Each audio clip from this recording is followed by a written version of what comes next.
Orange है तो आपके पास फिर भी टाइम है, हरा है तो आप कहीं भी ले जा सकते हैं। तो मोटा मोटा ट्रायड का मतलब ये होता है, ठीक है, कि आपको इस मरीज को जान बचाने के लिए, अगर लाल रंग है, रेड जोन में आ गया पेशेंट, बिल्कुल मरने की हालत में है, आप उसको लोकल सरकारी दवाखाने में ले जाएंगे जहां शायद ऑक्सीजन के अलावा कुछ नहीं मिलेगा, तो फिर 1 घंटे के बाद वहां से वो बड़े सेंटर रेफर होगा।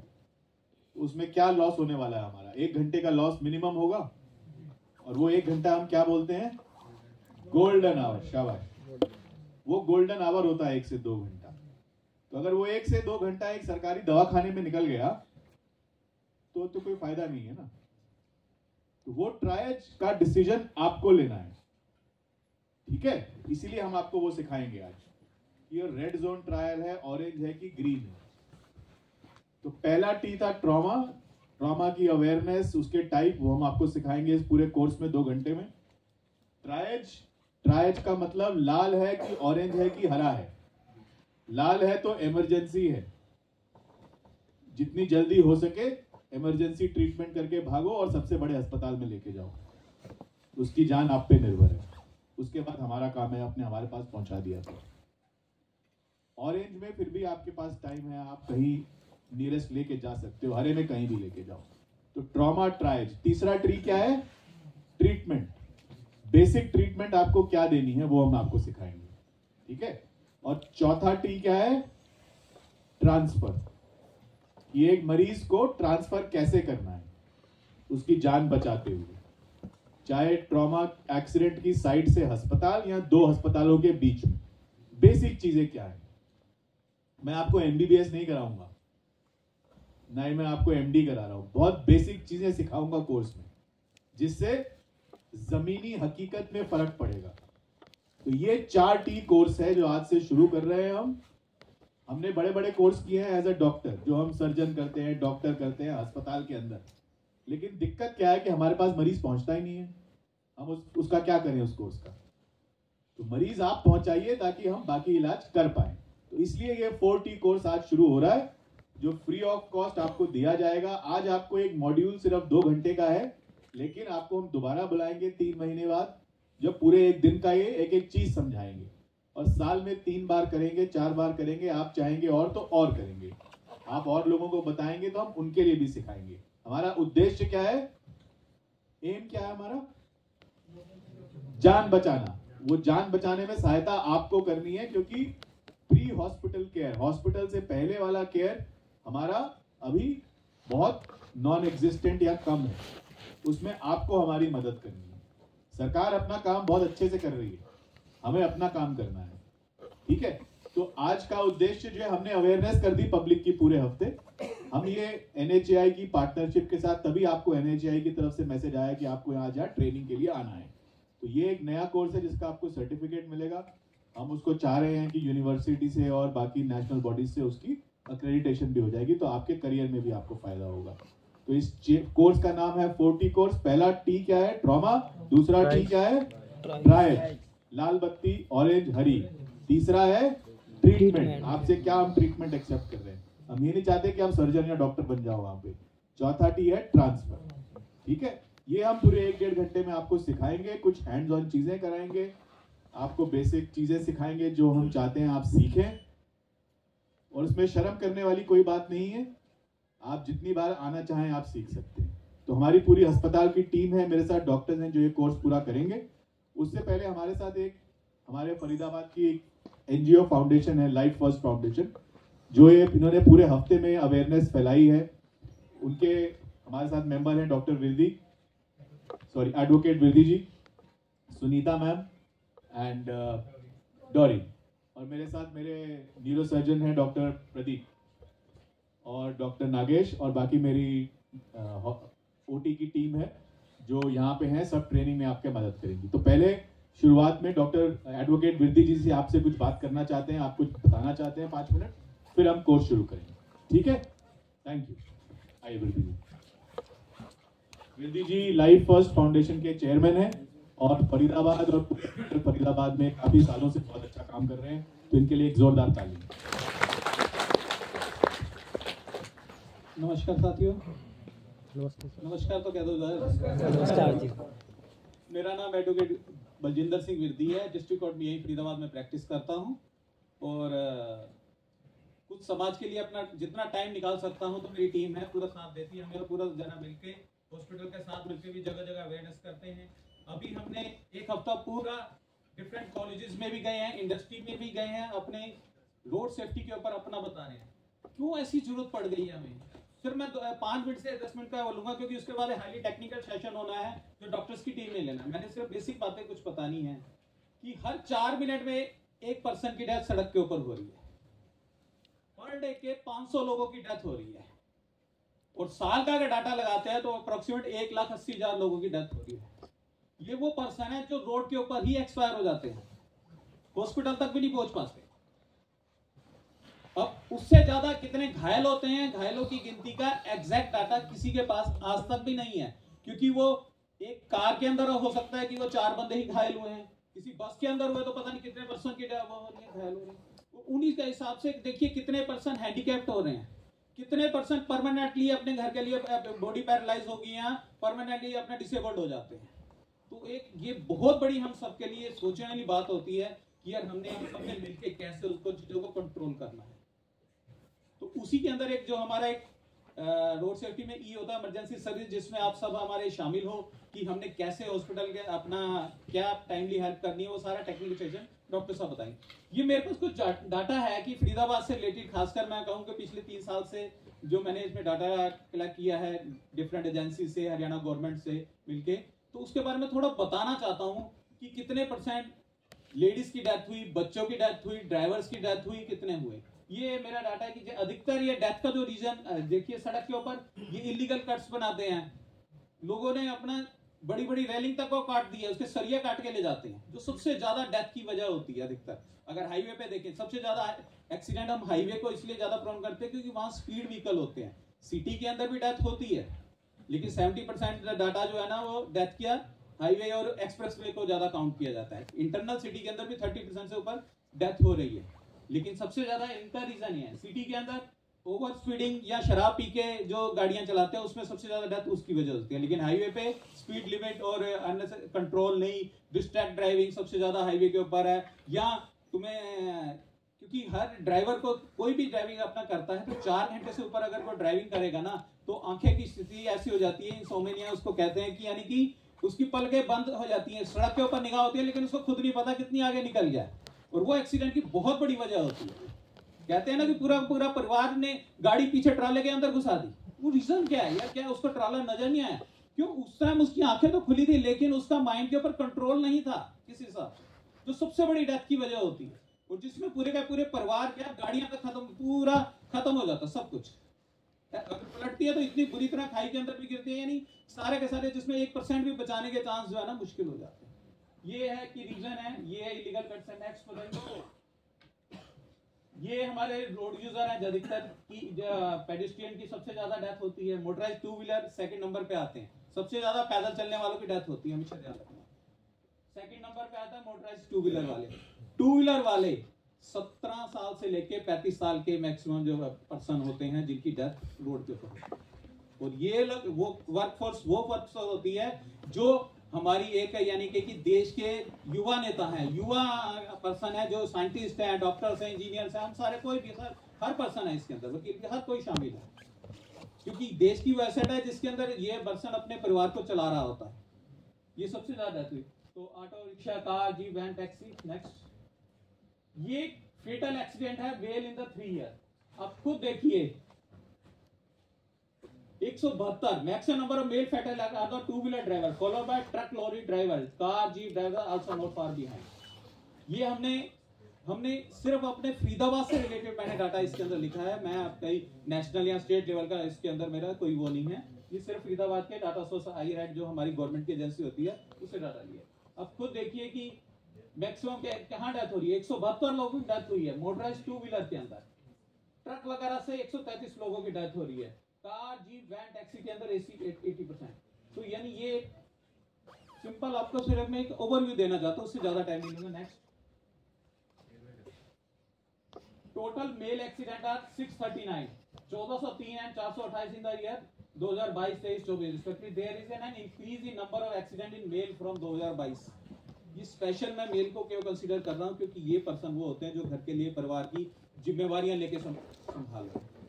एक जिम्मेवार पर्सन होते हैं। लेडीज की डेथ हो रही है, सबकी डेथ हो रही है, बच्चों की भी डेथ हो रही है। बच्चे लेकिन 4 से 5% आते हैं, लेडीज की भी डेथ ले तो वो 5-7% ही होते हैं मैक्सिमम। लेकिन अगर कहें तो 90% डाटा मेल से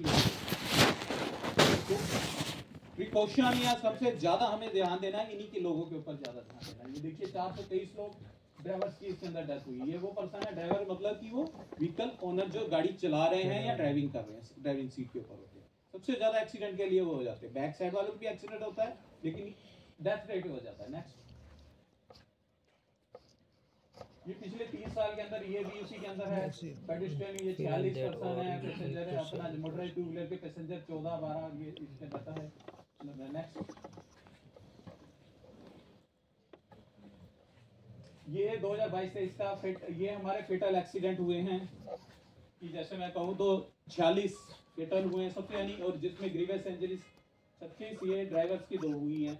ऐसे ही अपना मेजर इंजरीज हुई हैं, हॉस्पिटलाइज जो हॉस्पिटल तक पहुंचे सिर्फ 24 लोग पैसेंजर तो ड्राइवर्स थे। खुद लगाइए कि देखिए मेजर इंजरी जो हॉस्पिटलाइज हुए हैं, तो हॉस्पिटल से पहले ये अपना ये फेटल के अंदर इतने % की डेथ हो रही है, 66 हो जा रहे हैं ग्रीवियस इंजरी वाले जो हॉस्पिटल के अंदर।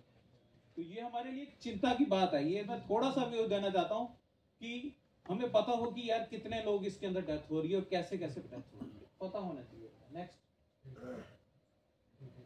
टोटल नंबर एक्सीडेंट है 743 इन द ईयर दिस। ये भी इंक्रीज है। मेल 2022 के अंदर 639, फीमेल 145, 2023 में 1403, 198, 2024 428, 55। ये अप्रैल तक का डाटा था, तो 428 लोग मेल की डेथ हुई, 55 इसके अंदर फीमेल की। ये छोटा सा ओवरव्यू है ताकि पता हो कि हमें कैसे इन चीजों पे वर्क करना है। नेक्स्ट, ये एक्सीडेंट की वजह है इस तरह की अपना ड्राइविंग करना या 4 लोगों को लेके चलना, और ये खासकर एज वगैरह जैसे युवा वर्ग सबसे ज्यादा डेथ हुई। नेक्स्ट, हाँ ये हमारे लिए जो सबसे बड़ा जो डाटा का चार्ट है हमारे लिए कि लेस देन 18 साल से कम लोगों की कितने हैं, 18 से 25 कितने, 25 से 36 और 35 से 45। ये एक डाटा है कि कितने लोग एक्सीडेंट में डेथ हुए हैं और कितने ग्रीवियसली इंजर्ड हुए। तो आप खुद ही देख लीजिए कि ग्रीवियस इंजरी कितने लोगों की है।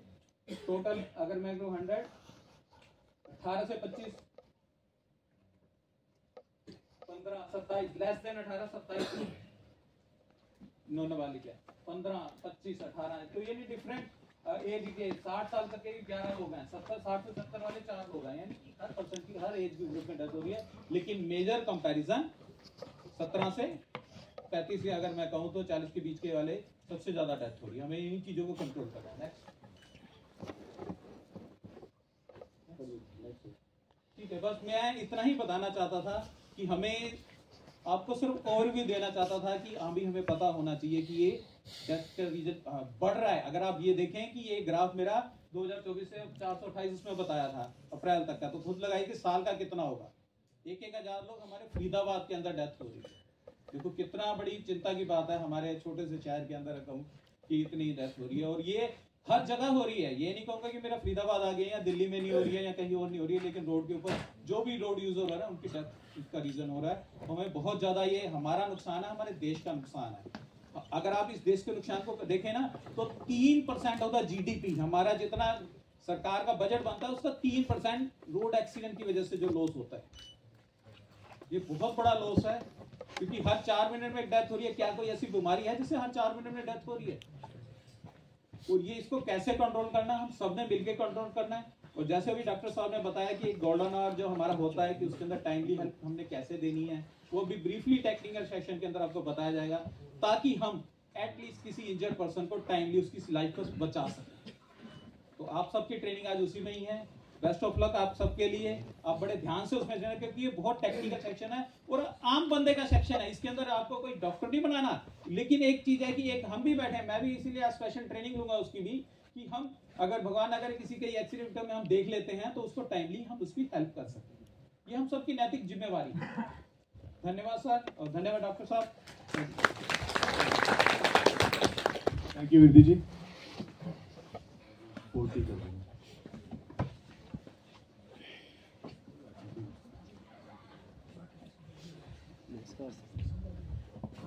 तो विरदी जी ने भी आपको बताया समस्या का एक्चुअल आकार क्या है, समस्या कितनी बड़ी है। आपके सामने डेटा रखा, उसके सामने ये सिर्फ फरीदाबाद का डेटा था। तो जो लोग अभी नए आए हैं उनके लिए मैं दोबारा बता दूं, हम यहाँ आज से 4T कोर्स शुरू कर रहे हैं इमरजेंसी का, और वो 4T है, ट्रॉमा, ट्रायज, ट्रीटमेंट और ट्रांसफर। तो आप जब मरीज का इलाज करेंगे एक्सप्रेसवे के ऊपर, गडकरी जी के नए वाले, आपको यही 4 चीजें दिमाग में रखनी है बस। बाकी और क्या दिमाग में रखना है वो मैं बताऊंगा। तो मैं आप सबका स्वागत करता हूं पूरी टीम की तरफ से। आप अभी मिले पूरी लाइफ फर्स्ट फाउंडेशन की टीम से, अमृता हॉस्पिटल की टीम जो ये कोर्स कराएगी। ये सिर्फ मेरा नाम नहीं है, मेरे साथ पूरा डिपार्टमेंट है।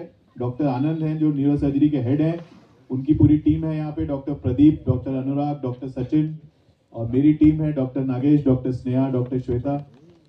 तो ये सारी टीम जो है आपको मिलके सिखाएगी, और हमारा एक उद्देश्य वही है कि जो आज तक आपने किसी ने आपको एक मरीज ट्रॉमा की ट्रीटमेंट नहीं सिखाई कि उसको फर्स्ट एड देके अस्पताल कैसे पहुंचाना है, हम निरंतर रूप से आपको हर 3 से 4 सप्ताह में रीइंफोर्स करते हुए ये सिखाएंगे।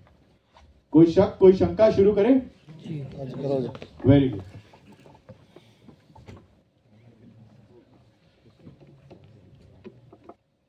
तो अम्मा की तरफ से आपका स्वागत। ये अम्मा का अस्पताल है और इसीलिए बनाया कि ताकि आप इसका पूरा यूज उठाएं और मरीजों को बचाएं, क्योंकि यहाँ एक छत के नीचे सारी सुविधाएं उपलब्ध हैं। हमारा उद्देश्य मरीज या बढ़ाना या पैसे कमाना नहीं है। हम संडे को, हमें कोई पैसा नहीं मिलता इसको करने के लिए, ना ही हमारा कोई उद्देश्य है। हमने पूरे हफ्ते, ये जो डॉक्टर यहाँ बैठे हैं, डॉक्टर साहब और विरदी जी की टीम, ये अपने खाली समय से वो कोर्ट बंद करके ये अस्पताल के साथ मरीज का इलाज करते हुए बीच में छोड़ के पूरे हफ्ते इन्होंने यही काम किया है। क्योंकि हम पीड़ित हैं, दुखी हैं इससे कि हम 5 मिनट में एक जान खो रहे हैं अपने देश में। कहीं तो हमें शुरुआत करनी पड़ेगी उसकी। तो उद्देश्य हमारा ये है कि आप सब जो यहाँ पे हैं, एम्बुलेंस ड्राइवर, पैरामेडिक, टेक्नीशियन, चाहे वो पुलिस वाला फर्स्ट रिस्पॉन्डर हो, चाहे वो सड़क पे चलने वाला आम आदमी हो, ये सब काम वो खुद कर सकता है। इसके लिए कोई डिग्री की जरूरत नहीं है। ये आप मान के चलिए एक फर्स्ट एड कोर्स है। हम कुछ चीजें हैंड्स ऑन भी सिखाएंगे आपको एंड में, वो भी हर आदमी सीख सकता है 1-2 चीजों के अलावा। तो एक ऑब्जेक्टिव क्या है इसका, आज घर जाएंगे जब आप, तो आपके दिमाग में एक ये बैठ जाएगा कि हमारे पास एक एक्सीडेंट ट्रॉमा विक्टिम को मैनेज करने का एक तरीका है दिमाग में। हमें क्या चीजें देखनी है, जो जरूरी चीजें हैं जिनसे जान जा सकती है, जिनको हमें ऑन द स्पॉट भी ट्रीट करना पड़ सकता है, और हम उनको कैसे ट्रायज करके ट्रांसफर करें, किस अस्पताल लेके जाएं ताकि जान बचने का चांस मैक्सिमम हो। और उसका रीजन क्या है, क्योंकि वो कोई भी हो सकता है, कोई भी हो सकता है। ये मत सोचना कि हमारे ऊपर ये मुसीबत नहीं आने वाली। पिछले 3 हफ्ते में हमने 2 जाने खोई हैं जिनको हम बहुत अच्छी तरह से जानते थे। एक हमारे हॉस्पिटल के डॉक्टर साहब थे जो एक्सप्रेसवे पे मारे गए। एक मेरे ही बहुत करीबी दोस्त जिनकी बेटी थी जो एक एक्सीडेंट में मारी गई क्योंकि वो ट्रक ड्राइवर सो गया। डॉक्टर साहब की मौत इसलिए हुई क्योंकि हाईवे सडनली बंद हो गया, बीच में सड़क की पत्थर की दीवार आ गई। तो हम आपको इसमें ये सारी चीजें सिखाने वाले हैं जो यहाँ लिखी हैं। पहले मैं शुरू करता हूं आपको एक 2 या 3 बेसिक ट्रॉमा के टाइप सिखाने की, कि होता क्या क्या है और जो आप ट्रीटमेंट करेंगे उससे उनका मतलब क्या है। तो जो बेसिक ट्रॉमा होता है, मैं अभी बात कर रहा हूं हाईवे पे होने वाले बड़ी सड़क दुर्घटनाओं की। उनको हम मेडिकल भाषा में जब डॉक्टर, सर्जन बड़े बड़े कोर्स करते हैं तो उनको हम कहते हैं ब्लंट ट्रॉमा या पेनिट्रेटिंग ट्रॉमा। तीसरा है क्रश और चौथा है डी एक्सेलरेशन। ब्लंट ट्रॉमा का मतलब है आदमी को जोर से चोट लगी, बाहर सूजन है लेकिन बाहर से आपको अंदर की चोट नहीं दिखाई दे रही, उसे बोलते हैं ब्लंट ट्रॉमा। अगर मैंने बेल्ट नहीं पहनी, गाड़ी को ब्रेक लगी, मैंने जाके सर मारा शीशे पे तो मेरे यहाँ सूजन आ गई। यहाँ मैं आगे जाके गया, मेरे पेट पे जोर से सीट लगी यहाँ पूरा नील पड़ गया, इसे बोलते हैं ब्लंट ट्रॉमा। इसमें कुछ कटा नहीं, फटा नहीं, कुछ बाहर नहीं आया। क्या ये दिक्कत दे सकता है? यस। क्यों दिक्कत दे सकता है? बिल्कुल, बहुत बढ़िया। अगली बार से यार हमें चॉकलेट रखनी है यहाँ पे। तो ये बिल्कुल सही बात है। जब आपके पास बाहर जानकारी है नील पड़ने की या सूजन होने की, तो अंदर गंभीर चोट हो सकती है। अगर वो सर पे है तो मतलब सर की चोट, जो और भयानक हो सकती है। अगर छाती में है तो फेफड़ों की चोट हो सकती है। पेट में लगी है तो पेट की चोट हो सकती है। अगर बाहर नीला, उसे हम बोलते हैं ब्लंट इंजरी। ठीक है। पेनिट्रेटिंग मतलब कुछ घुस गया अंदर। क्रश मतलब जेसीबी गिर गई, पूरी बस गिर गई, पूरा क्रश हो गया आदमी। और ये चौथी वाली लास्ट में समझाऊंगा, इसको भूल जाओगे। तो ये है ब्लंट इंजरी।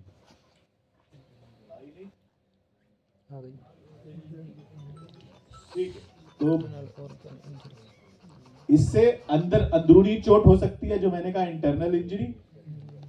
कभी कभार मांस फट भी सकता है, और अगर हड्डियों में नीला पड़ा हुआ है तो अंदर की हड्डी टूटी हुई भी हो सकती है। तो अगर आपको ये चीजें दिखती हैं, मतलब आपको चिंता करनी शुरू हो जानी चाहिए कि हाँ, अंदरूनी चोटें हो सकती हैं। इसे हम बोलते हैं ब्लंट इंजरी। ये ऐसी दिखती हैं। ये पेट पे यहां पे है, ठीक है। अब ये पेट पे राइट साइड पे है, तो इसके नीचे कौन सा ऑर्गन हो सकता है? किडनी हो सकती है इधर। और यहाँ नीचे क्या है? पेट में लिवर है। तो लिवर के पास बहुत खून होता है। अगर किसी को लिवर पे ऐसी चोट लगती है तो वो अंदर ही अंदर बहुत सारा खून निकाल सकता है। ठीक है। तो ये अपने आप में एक बहुत बड़ी समस्या बन सकती है। ये लाइट पड़ रही है, दिख नहीं रही है, पेट के ऊपर पूरा घाव है, मतलब पेट के अंदर बड़ी इंजरी हो सकती है। ये हिप के ऊपर है, यहाँ पे। इससे क्या हो सकता है? यहाँ सूजन है, नीला पड़ा हुआ है, तो हड्डी टूटी हुई हो सकती है, फ्रैक्चर हो सकता है। ये गर्दन पे है, यहाँ पे नेक। तो सब कुछ ही, गर्दन तो बहुत जरूरी चीज है। सर्वाइकल इंजरी हो सकती है। दिमाग की सारी नसें, सारा ब्लड सप्लाई यहीं से जा रहा है। तो ब्लंट इंजरी का मतलब है बाहर सूजन है, लेकिन अपना लाल बत्ती जला लो, अंदर गंभीर चोट हो सकती है। ठीक है। सबसे जरूरी इसमें हेड और लिवर है, जो सबसे ज्यादा इंजरी होती है। सर की चोट में टाइम नहीं मिलता। क्यों? क्योंकि बाकी चीजें तो सूज के बाहर आ जाती हैं, लेकिन भगवान ने दिमाग को एक हेलमेट दिया है, जो हड्डी है। ये भगवान का हेलमेट है। ये बचाने के लिए है ब्रेन को, लेकिन इसका एक नुकसान भी है। नुकसान ये है कि अगर बड़ी चोट लग गई तो ये हड्डी इसको सूजने नहीं देगी। वो हड्डी हमें अस्पताल में निकालनी होती है। हम हड्डी निकाल देंगे तो सूजन होके बाहर आ सकता है, दिमाग बच सकता है। आपका नाम क्या है सर? रुपेंद्र जी, बहुत खड़े हो जाओ। आप बोला तो नहीं मानोगे, आप मुझे दिखा रहे हो, बाकी को दिखाओ। एक बार उल्टे होके दिखाओ और बताओ, अपनी कहानी बताओ। ये माइक पे बताओ। मुझे ब्रेन ट्यूमर था, और ये उसी की वजह से 3 सर्जरी हुई मेरी, और ये निकालने पड़ी। बोन यहाँ से निकली हुई है मेरी। Thank you.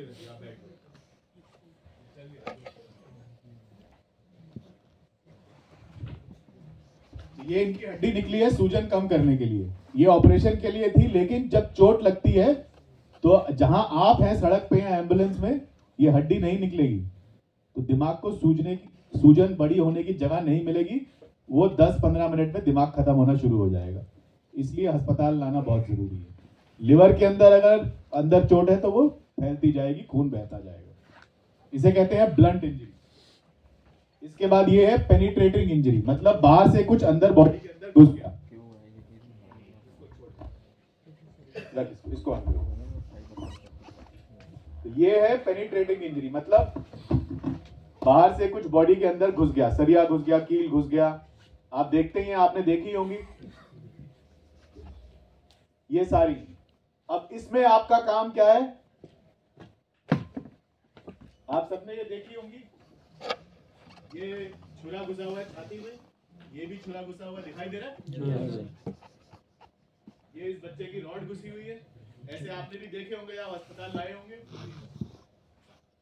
वो एक और रॉड है, ये कुछ छुरा। इनको क्या करते हैं आप? निकालते हैं? नहीं। सही जवाब, आपको इनको छेड़ना नहीं है। अगर मरीज जिंदा है ये सब होने के बावजूद भी, तो ऊपर वाले की कृपा है। इनको निकालना हमारा काम है। तो सबसे पहला काम आपको देखना, अगर मरीज स्टेबल है, जो हम ट्रीटमेंट अभी आगे बताएंगे वो करिए। इन सबको मत छेड़िए। अगेन ये रेड येलो ग्रीन कहाँ आएगा ट्रायल में? रेड। इसका मतलब ये नहीं कि बाहर खून बह रहा है, अंदर है तो कुछ गड़बड़ नहीं है, गड़बड़ पूरी है। तो ये रेड जोन में है, बड़े अस्पताल आना है। पर इसको नहीं छेड़ना आपको, इसका छेड़ने का काम हमारा होगा ऑपरेशन थिएटर के अंदर। ये होती है कौन सी इंजरी, कौन सा ट्रॉमा? पेनिट्रेटिंग। तो आपने ब्लंट देख लिया, पेनिट्रेटिंग देख लिया। क्रश, जब बहुत भारी सामान गिर गया, जो इंडस्ट्री में हुआ, फैक्ट्री में हुआ, ट्रक गिर गया किसी के ऊपर, तो सारा मांस खून दब जाता है, खत्म हो जाता है। उसमें भी आप सिर्फ साफ कपड़े में बांध के सीधा अस्पताल लाएंगे। ये वाली जो है डी एक्सेलरेशन का मतलब है जब चीज कोई बहुत जोर से जा रही हो और मैं उसको एकदम से रोक दूं। एक होता है ब्रेक मार के आप चलते गए, ब्रेक मारी आपने, 50 मीटर 100 मीटर पे जाके टक्कर हुई, वो सारी पहली वाली इंजरी होगी। एक होती है खड़े ट्रक में आके गाड़ी मारी, हर रोज देख रहे होंगे रात को, वहां पे ये होता है। इसमें ज्यादातर आदमी बचता नहीं है, क्योंकि अंदर की जो बॉडी है, अंदर से वो आपस में नसें टूट जाती हैं। अगर इसके बावजूद आदमी बचा है तो भगवान की वजह से है, ऊपर वाले की वजह से है। आपको फटाफट क्या करना है, कौन से जोन में आएगा? Red zone, triage red zone, बड़ा अस्पताल। तो जो सडनली जब स्टॉप होता है तो उसमें बहुत सारी इंजरी होती है। सडनली गाड़ी रुक गई, लेकिन जो अंदर की चीजें हैं, जो स्पाइनल कॉर्ड है, जो बड़ी खून की नली है, वो सब कट जाती है। इसे कहते हैं डी एक्सेलरेशन इंजरी। तो ये हमारा अभी मैंने आपको बेसिक ट्रॉमा की इंजरी पैटर्न बताए, जो 4 है। हम बहुत आगे तक बात कर सकते हैं इनमें, लेकिन हमारा उद्देश्य है थोड़ा थोड़ा आपको सबके बारे में बताना। अब हम ट्रीटमेंट प्रोटोकॉल के बारे में बात करेंगे। इसके बाद मेरे और बाकी टीम मेंबर्स आएंगे ये करने के लिए। तो हमारा उद्देश्य आपको है आज सिखाना कि आपको ट्रीटमेंट में क्या करना है। जैसे मैंने आपको 4 T समझाए, वैसे जो आपको ट्रीटमेंट करनी है वो सिर्फ कोई बड़ी किताब नहीं पढ़नी। ये दरवाजा बंद कर रहे हैं। आपको कैसे ट्रीटमेंट करनी है? ABCD, इसके अलावा कोई ट्रीटमेंट नहीं है हर चीज की। ए का मतलब क्या है? एयरवे। ठीक है, अभी हम अज्यूम कर रहे हैं कि मरीज गाड़ी से उससे बाहर आया हुआ। सबसे पहले है एयरवे। एयरवे कैसे देखते हैं? बता दो। बताइए, कौन बताना चाहता है? चेस्ट मूवमेंट को देखते हैं। चेस्ट मूवमेंट को देखते हैं। आपको देखना है कि मरीज की सांस चल रही है कि नहीं चल रही। उसको देखने का तरीका जैसे सही बताया भाई साहब ने, आप चेस्ट मूवमेंट देख सकते हैं, आप नाक के पास 2 उंगली रख सकते हैं, ये देखने के लिए कि गर्म हवा आ रही है कि नहीं, वो सांस ले रहा है कि नहीं। अगर वो आपसे बात कर रहा है, अगर वो चिल्ला भी रहा है, अगर वो चोट में रो रहा है, तो उसका एयरवे ठीक है, क्योंकि वो बात कर पा रहा है।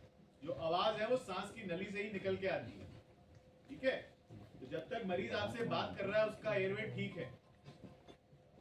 लेकिन ये जरूरी नहीं है कि ठीक रहेगा अगले 1 घंटे।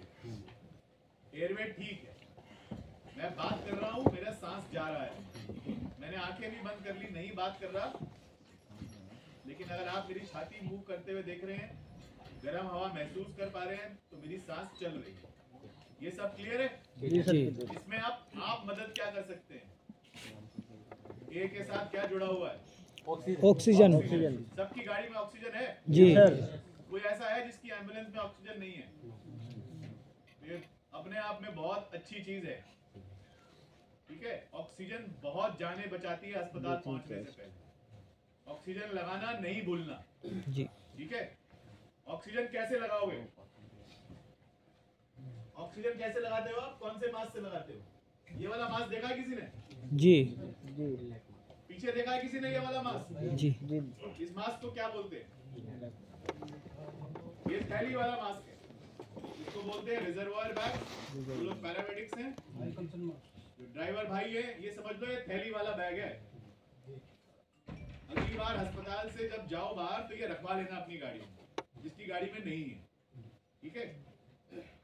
जब अगर ये नहीं है तो ये नहीं कि ये वाला नॉर्मल नहीं लगाना, लेकिन ये वाला प्रेफरेबल है। क्यों? कोई बता सकता है? क्योंकि ये ऑक्सीजन की मात्रा बढ़ा देता है। अगर मैं सीधा इसको सिलेंडर में आपके 8-10 लीटर पे चलाऊंगा तो मुझे एक मात्रा मिलेगी, लेकिन अगर मैं ये थैली लगा के लगाऊंगा जो रिजर्वायर बैग है, तो मैं डबल ऑक्सीजन दे सकता हूँ मरीज को। अगर वो ज्यादा सीरियस है, उसको ज्यादा ऑक्सीजन चाहिए, तो उसको डबल ऑक्सीजन मिल जाएगा, तो उसके बचने के चांस हो सकता है बढ़ जाए। तो ट्रॉमा में हम बोलते हैं आपको ऑक्सीजन लगाना है और थैली वाला लगाना है। अगली बार ये लेके जाना, लेकिन इसको लगाओगे तो कम से कम कितना लीटर ऑक्सीजन चाहिए इसमें? 10 लीटर। 2 डिजिट में ऑक्सीजन होना चाहिए डायल पे। 10 लीटर से कम लगाओ तो ये थैली भरेगी नहीं। ठीक है। ये थैली पूरी फुली हुई होती है। तो आपने एक तरह से ऑक्सीजन की टंकी लगा दी है मरीज को। ठीक है। अगर आप 5-10 लीटर लगा रहे हो, 10 यहाँ से आएगा, समझ लो 20 लीटर। तो एयरवे के साथ आपको ऑक्सीजन लगाना है। दूसरा है ब्रीदिंग, मतलब जैसे आपने बताया सांस चल रही है कि नहीं चल रही है, ये आपको देखना है। उससे ज्यादा आपको इलाज नहीं करना, टाइम वेस्ट नहीं करना। सी क्या है? सर्कुलेशन। सर्कुलेशन का मतलब है ब्लड प्रेशर और हार्ट रेट, मतलब उसका हार्ट चल रहा है कि नहीं चल रहा, पल्स है कि नहीं। अगर आपने बड़ा एक्सीडेंट देखा तो वहाँ हार्ट में क्या होगा? हार्ट रेट और बीपी कैसा होता है? क्या बढ़ेगा और क्या घटेगा? Blood pressure. बिल्कुल। अगर खून बह चुका है तो बीपी बिल्कुल नीचे हो सकता है और पल्स बढ़ जाएगा। क्यों? क्योंकि भगवान ने एक जरिया बनाया है बॉडी को जीवित रखने का, कि हार्ट डबल काम करे। ठीक है। वो आपको टाइम दे रहा है कि आप कुछ करो, तो आपको कुछ करना है। ठीक है। अगर पल्स है, पल्स कहाँ देखोगे? पल्स घर में यहाँ देख सकते हो। बड़े एक्सीडेंट में ये नहीं मिलेगी, बॉडी टॉप में चली जाती है। बड़े एक्सीडेंट में कहाँ देखोगे?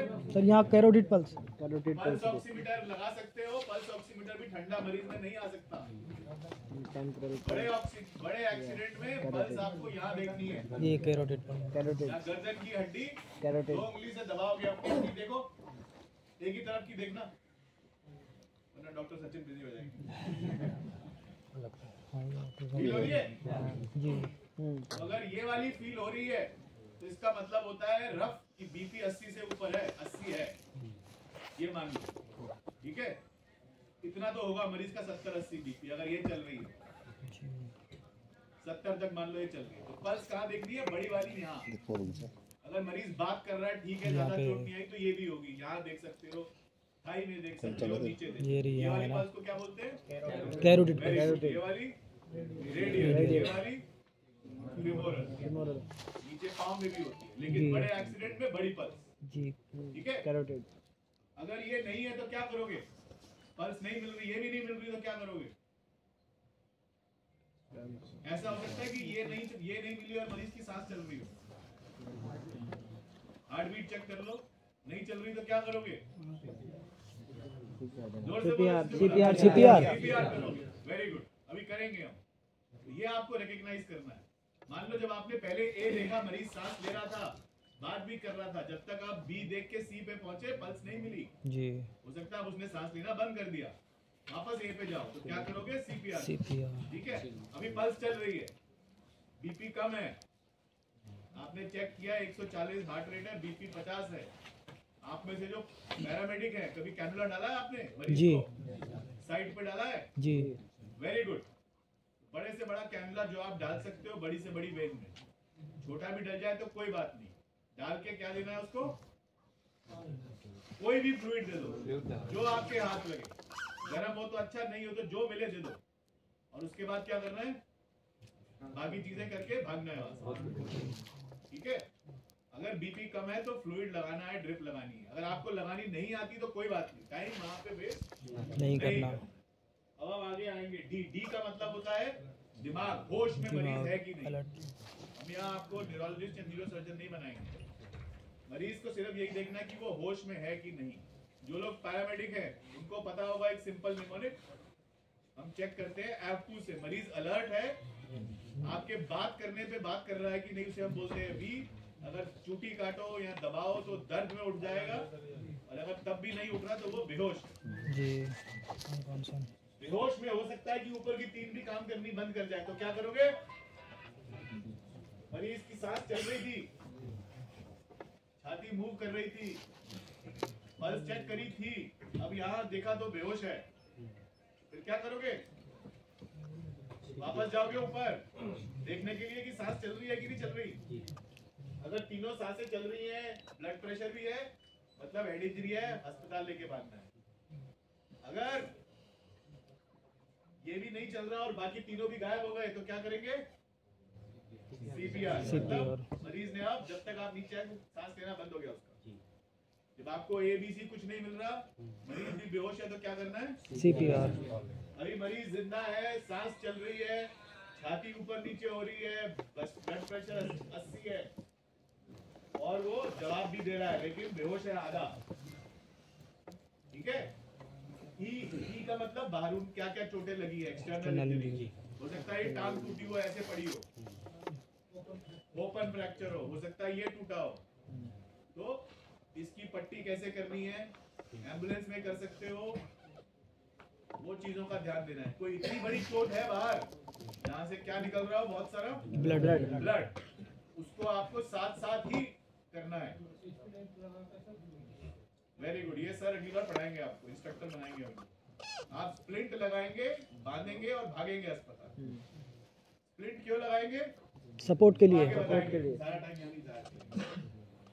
ये आपके लिए नहीं है, फील्ड में EF हमने रखा हुआ है टेम्परेचर। अगर ज्यादा लंबी आपकी जर्नी है तो आप मरीज का टेम्परेचर देख सकते हैं। ज्यादा ठंडा मरीज है तो उसका खून बंद नहीं होगा। आप अगर मेरठ से यहाँ लाए, आपको आधा घंटा लगेगा तो मरीज का टेम्परेचर चेक करना। हो सकता है बाहर की आपने वीडियो में, फिल्मों में देखा होगा, एक सिल्वर रंग का ब्लैंकेट पहना देते हैं, देखा है जी। हमारे पास है किसी की एम्बुलेंस में? नहीं है। वो किस लिए पहनाते हैं? एक शॉक में मरीज का टेम्परेचर बहुत जल्दी कम हो जाता है, इसलिए पहनाते हैं ताकि उसका बॉडी टेम्परेचर मेंटेन रहे। देखा होगा बाहर के वीडियो में, आपके पास भी आएंगे। जी भी डाल दिया मैंने यहाँ पे। जी का मतलब अंग्रेजी पिक्चर किसने देखी है? Go go go, don't waste time at the scene, खाओ और भागो। ठीक है, तो ये आपका ट्रीटमेंट है। ABCD, चाहे कुछ भी हो, चाहे ट्रक साइकिल हो, चाहे कोई छत से गिरा हो, चाहे कोई किसी को करंट लगा हो, कुछ भी हो, हमें किताब नहीं पढ़नी, हमें क्या करना है? ABCD। ठीक है, कोई शंका किसी को इसमें? Very good.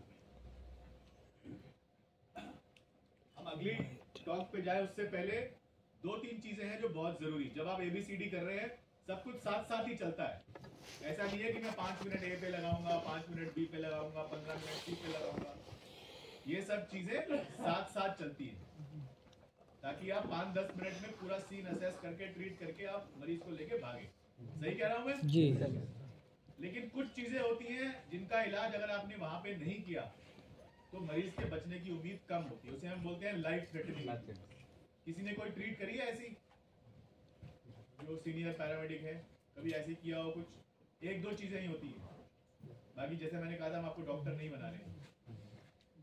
एक होता है न्यूमोथोरैक्स, बहुत बड़ा, जो आपको बाहर से ही दिख जाएगा। जब छाती पूरी फटी होगी तो भगवान ने होल कर दिया, वो अपने आप छाती ऊपर नीचे दिखती हुई दिख जाएगी आपको।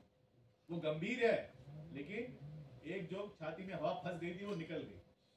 लेकिन अगर मरीज की ऑक्सीजन कम है, सैचुरेशन कम आ रही है, छाती फूली हुई है, आपको हवा नहीं सुनाई दे रही है एक टाइम पे, किसी ने टेंशन न्यूमोथोरैक्स का नाम सुना है? नहीं सुना तो कोई बात नहीं। एक जगह हवा फंस जाती है, उसको हम बोलते हैं टेंशन न्यूमोथोरैक्स। हम आपको वो वर्क स्टेशन में सिखाएंगे, नहीं तो बाद में सिखाएंगे कि उस छाती में से आप इमरजेंसी हवा कैसे निकाल सकते हैं। एक बड़ा 18, 16, 14 गेज का कैनुला आप यहाँ पे बीच छाती में डाल के निकाल सकते हैं हवा, वो हम आपको बाद में सिखाएंगे। वो एक one of the life threatening injuries है। दूसरी लाइफ थ्रेटनिंग इंजरी होती है कि सांस ही ना ले रहा मरीज, खून से उसका सांस बंद हो रहा हो, तब आपको शायद कुछ और करना पड़े। ज्यादा कुछ नहीं करना, आपको एक एयरवे डालना है, सक्शन और एयरवे, हम आपको दोबारा सिखाएंगे एयरवे, आपका काम उतना ही है। और कुछ उनमें से आप नहीं कर पाएंगे, लेकिन एक कोई बड़ी खून जहां से बह रहा हो, चाहे थाई की हड्डी टूटी हो वहां से, या फिमरल आर्टरी हो, या कैरोटिड से, या पेट से, आपको खून वहां दबाना, ये भी आपको भी आगे के लेक्चर में बताएंगे। तो ये लाइफ थ्रेटनिंग इंजरीज है जो आपको ABCD के साथ मैनेज करनी है, मरीज को भगाते हुए ले जाते हुए एम्बुलेंस के अंदर। अब तक कोई शंका? हमने 2 टॉपिक कवर किए, एक बेसिक ट्रॉमा क्या क्या होता है, जिस तरह का ट्रॉमा हो सकता है उस तरह की ट्रीटमेंट पे आपको कंसंट्रेट करना पड़ेगा। Blunt, penetrating, crush, sudden stop. हमने आपको ट्रीटमेंट प्रोटोकॉल बताई, कैसे है ट्रीटमेंट प्रोटोकॉल। बस एयरवे के साथ क्या आएगा सबसे पहले? ऑक्सीजन। सांस नहीं ले रहा तो ओरल एयरवे डालना section. Breathing, circulation, chest, head, external injury, उसके बाद G फॉर गो। ठीक है। इसमें एक चीज बहुत जरूरी है ए के साथ, और वो है स्पाइन। जब भी हेड इंजरी होती है तो 25% 30% लोगों में स्पाइन की इंजरी भी होती है। अगर वो हमें दिखती नहीं है बाहर से, लेकिन अगर हमने उसकी प्रिकॉशन नहीं ली तो वो बहुत जानलेवा बन सकती है। वो बताएंगे डॉक्टर प्रदीप, जो एक सीनियर न्यूरोसर्जन है, वो आपको बताएंगे।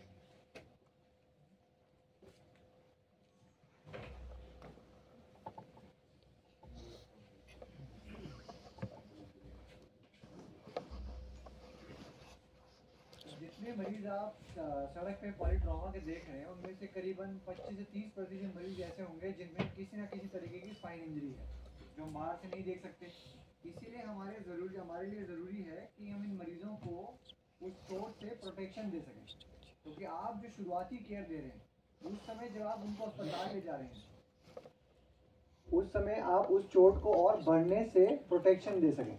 एक, हम स्टेबलाइज करें ताकि और चोट ना लगे। 2, हमारी मूवमेंट से, हमारे ट्रांसफर से जैसे हम उनको लेके जा रहे हैं, उससे वो चोट या क्षति उनकी आगे और बढ़ी नहीं। तो आप इस तरह की चोट को कैसे पहचान सकते हैं कि क्या मरीज को स्पाइन की कोई चोट है या नहीं।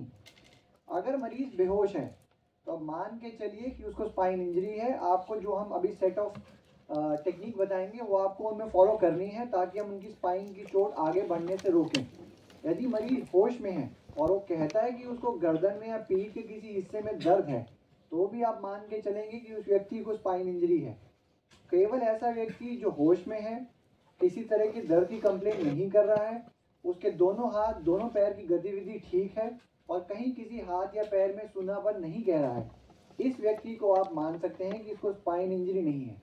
अदरवाइज जिसमें इन जो मैंने पहले न्यूमेरेट किए, इनमें से कुछ भी अगर किसी में मिल रहा है तो आप मान के चलिएगा कि मरीज को स्पाइन इंजरी है और आपको उसकी स्पाइन का ध्यान रखते हुए ही मूव करना है। क्यों आवश्यकता है स्पाइन की इंजरी का ध्यान रखने का? हमारे शरीर के हाथ पैर जितना भी कंट्रोल है, जितना भी धागा ये नस की तरह ताकत देने के लिए हमको जा रहा है, ये सारा ब्रेन से कंट्रोल होता है।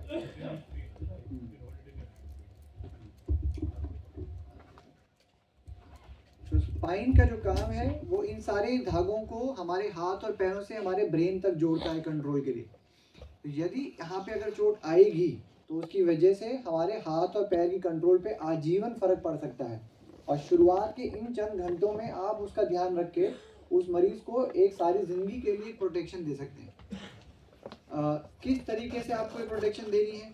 अगर मरीज का गर्दन आपको एक स्पेसिफिक इन लाइन पोजीशन हम कहते हैं। इन लाइन का मतलब है कि जो हमारा गर्दन है वो शरीर और बाकी धड़ के साथ एक ही लाइन में रहे। यदि एक ही व्यक्ति है तो उसको हेड एंड पे नेक को स्टेबलाइज करने का कार्य करना है।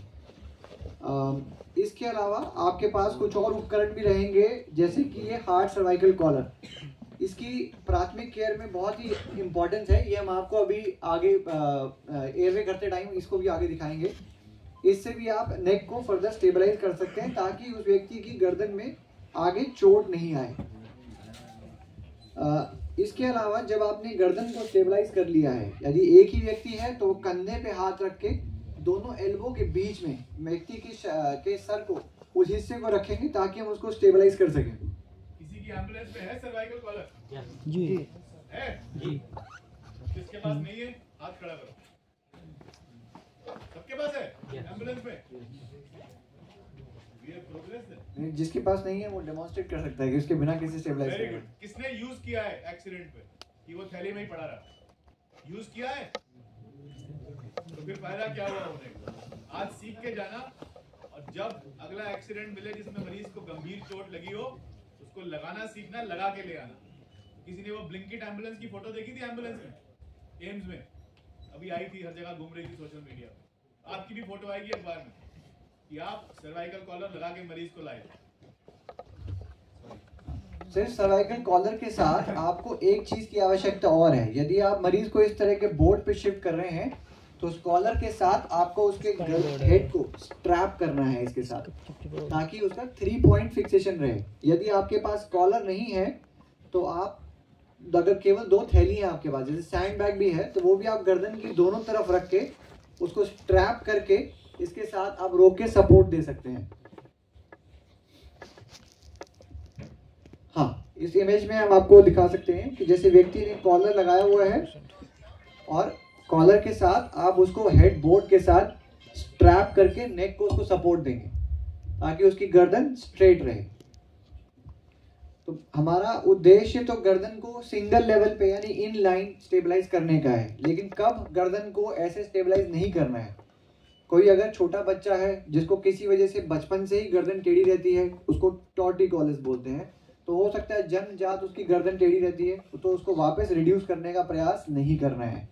यदि कोई बुढ़े एज के व्यक्ति हैं, उनको भी समय के साथ गर्दन के बदलाव की वजह से गर्दन किसी एक तरफ टिल्टेड या टेढ़ी रह सकती है। इस तरह के व्यक्ति में भी आपको गर्दन को वापस न्यूट्रल ऐसी पोजीशन में लाने की कोशिश नहीं करनी है। यदि मरीज होश में है और आप गर्दन बीच में लाने की कोशिश कर रहे हैं और वो दर्द कह रहा है, तो भी आपको गर्दन इस पोजीशन में लाने की आवश्यकता नहीं है। जिस पोजीशन में मरीज बिना दर्द के अपनी गर्दन रख पा रहा है, आप उसी पोजीशन में उसको स्टेबलाइज कर सकते हैं। कॉलर के साथ आपको मिड लाइन पोजीशन, यानी कि जो हम इन लाइन पोजीशन की बात कर रहे हैं, वो आप रखेंगे। और यदि आपको किसी टेढ़ी पोजीशन में भी रखना है तो आपके पास अगर 2 सैंड बैग या 2 जेल पैड अगर एम्बुलेंस में है तो आप उनको गर्दन के दोनों तरफ रख के और इस तरीके से स्ट्रैप कर सकते हैं। ठीक है, तो आपके दोनों तरफ यहाँ पे जेल पैड आ जाएंगे और आप यहाँ से ऐसे उसको स्ट्रैप कर देंगे ताकि गर्दन किसी एक टेढ़ी पोजीशन में भी स्टेबलाइज होकर आप रख पाए। इसके अलावा गर्दन के अलावा स्पाइन में अगर हम पीछे कमर की तरफ या पीठ की तरफ देखें तो वहां की चोटों के लिए बहुत आवश्यक हो जाता है कि हम पेशेंट को मूव कैसे कर रहे हैं, क्योंकि यदि हम गर्दन को स्टेबलाइज रखें लेकिन मरीज अगर ऐसे मुड़ रहे हैं तो ऐसे पीठ की हड्डियों में या पीछे कमर की हड्डियों में जो जोर पड़ सकता है, वहां पे ऑलरेडी कोई फ्रैक्चर हो तो उसमें स्पाइन को क्षति पहुंच सकती है। उसको रोकने का तरीका या उसको बचाने का तरीका है लॉग रोल। लॉग रोल नाम हम इसको देते हैं कि मरीज को, लॉग मतलब लकड़, तो हम पूरे पेशेंट को हम ऐसे मूव करेंगे जैसे हम कोई लकड़ की तरह उसको मूव कर रहे हैं, तो गर्दन का बाकी शरीर के साथ भी कोई मूवमेंट नहीं होगा। अमूमन इस तरह की मूवमेंट के लिए आपको 4 व्यक्तियों की आवश्यकता है, जिनमें से एक व्यक्ति सर पे केवल गर्दन को ही स्टेबलाइज कर रहा है, 2 व्यक्ति मरीज को साइड से मूव करेंगे। इसके लिए आपका एक हाथ मरीज के कंधे पे होना चाहिए एक व्यक्ति का, दूसरा हाथ कूल्हे पे और दूसरे व्यक्ति का एक हाथ कूल्हे पे और एक हाथ पैर पे, और जो चौथा व्यक्ति है वो पीठ को एग्जामिन करेगा ऑपोजिट साइड से शुरुआती रूप में देखने के लिए, जैसे कि हम इस इमेज में देख पा रहे हैं।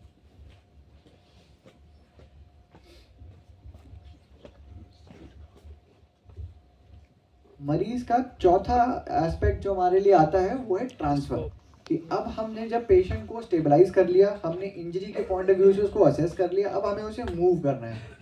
इस समय भी स्पाइन के लिए हमारे लिए बहुत इंपॉर्टेंट है कि हम उसको और क्षतिग्रस्त ना करें।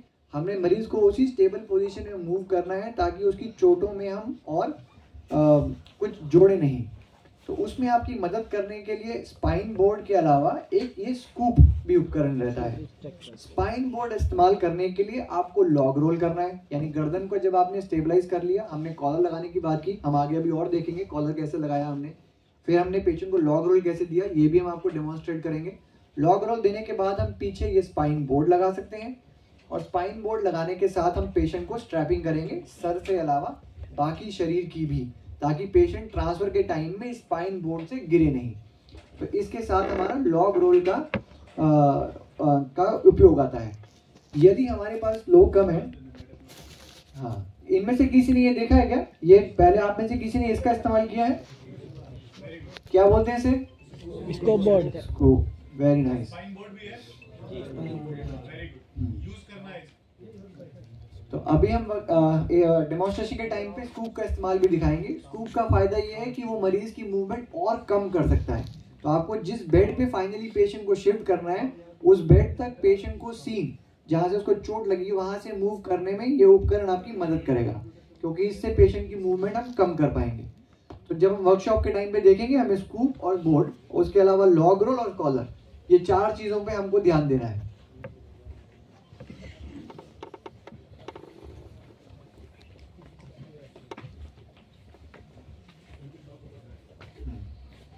इसके अलावा जब हम मरीज को हम एग्जामिन कर रहे हैं कि कहाँ कहाँ उसको चोटें आई हैं, हमने स्पाइन के हिसाब से उनको स्टेबलाइज कर लिया, हम उनको शिफ्ट करना चाहते हैं, तो हम डिफॉर्मिटी वाले कंपोनेंट हम देख रहे हैं मरीज को कहाँ कहाँ चोटें आई हैं। इसके अलावा तो जब भी पहले भाई साहब बात कर रहे थे कि हम स्प्लिंट लगाएंगे। स्प्लिंट का उद्देश्य ये है कि जो हड्डी जहाँ पे टूटी हुई है उसको उसी पोजीशन में स्टेबल कर दिया जाए, ताकि बार बार हिलने डुलने से वो अपने आसपास के मांस, आसपास के खून सप्लाई करने वाली नसों में चोट पहुंचा के आगे क्षतिग्रस्त ना हो। कहीं से अगर एक्चुअली में ब्लीडिंग हो रही है तो आप उसके जस्ट ऊपर और उस स्थान पर भी आप एक कपड़े से टाइट कपड़ा बांध के आप टूर्निके बना सकते हैं, ताकि उस जगह के हिस्से में ब्लड सप्लाई थोड़ा कम रहे और आप ब्लड लॉस को कम कर सके इस मरीज के लिए। आपके पास क्या है? टूर्निके होता है, बहुत बढ़िया। तो टूर्निके आपको इस चीज में मदद करेगा। और इसके अलावा आपको स्प्लिंट लगाने हैं। स्प्लिंट अगर आपके पास ऑलरेडी थॉमस स्प्लिंट और इस तरह से कोई रेडीमेड स्प्लिंट नहीं है और आपके पास केवल कोई वुडन लकड़ी भी आपके पास है, तो 2 लकड़ी और एक कपड़े से भी आप उस स्प्लिंट का टेम्परेरी जब तक आप अस्पताल शिफ्ट कर रहे हो वो आप क्रिएट कर सकते हो मरीज के लिए। इससे भी उसको फायदा मिलेगा, उसका ब्लड लॉस आप रोक पाओगे, उसके आगे की और क्षति आप रोक पाओगे। ये आपको समय देगा कि मरीज ज़्यादा टाइम तक स्टेबल रहे जब तक आप निकटतम अस्पताल में पहुंच रहे हो, ताकि उसको आगे का इलाज मिल सके। अब फरीदाबाद के एम्बुलेंस में नहीं है, आपसे डलवा रहे स्प्लिंट जब अपना सर्वे पे निकलते हैं तो एम्बुलेंस को रोक के हमने चेक नहीं किया तो उनके पास इस टाइप के ये स्ट्रक्चर नहीं थे। मैंने क्यों नहीं आपने ये रखे हुए? ये तो बहुत जरूरी चीज़ है, बेसिक चीज़ है। तो कैसे हमें मरीज के चोट लगी है तो उसकी अपना उसके स्पोर्ट कैसे दो? स्पोर्ट से रिलेटेड गार्ड सी NHI के खासकर मैंने अपने जो रोड के ऊपर मुझे चलते हुए अगर मैं कहूँ तो फिलहाल गुड़गांव रोड पर मैंने अपने अभी सर्वे किया उसको तो नहीं थी, जबकि नई एम्बुलेंस वो कहते हैं आई जरूर है लेकिन कि उनके पास सामने नहीं है। मुझे बहुत ज़्यादा आश्चर्य हुआ, कहते रखते हैं जिनके पास नहीं है उनको मिलेंगी, आगे जाके हम सपोर्ट करेंगे, हम कोशिश करेंगे और आप अपने अपने हॉस्पिटल से मांगिए कि आपको ये चीज़ें चाहिए। स्प्लिंट एक प्राइस मिलेगा, आज कोई ये बता पाएगा कि स्प्लिंट लगाने से क्या होता है, क्यों खून कम बनेगा, क्यों खून कम बनेगा। अगर टांग की बड़ी हड्डी टूटी है और स्प्लिंट लगा दी तो क्यों खून कम मिलेगा? अगर किसी ने इसका जवाब बताया तो स्पेशल प्राइज मैं दूंगा। मूवमेंटिंग हमारे यहाँ बोल के बाद सर पेन होती है, मूवमेंट के बाद पेन होती है। यस सर, उसको रुकेगा जिसकी वजह से ब्लड की जो फ्रीक्वेंसी है सीधे स्ट्रेट होने से वो कम रहेगी। ठीक है, एक तरह से जवाब ठीक है, लेकिन मेन जवाब नहीं है सर। हमारी बोन के पास में वेन होती है, वो उनको रैप्चर ना करे, इधर उधर साइड को ना जा करके हम कुछ ट्रीट कर सकते हैं। ये जवाब भी अच्छा है लेकिन प्राइस वाला नहीं है, ये नंबर 3 जवाब है। ठीक है,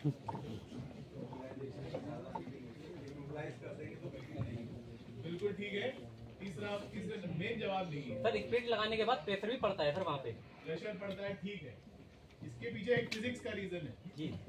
ये डॉक्टर साहब आपको बताएंगे 2 मिनट। कोई बता सकता है? आपको भी लगेगा कि हाँ मैं जो कर रहा हूँ उसके पीछे एक साइंस है।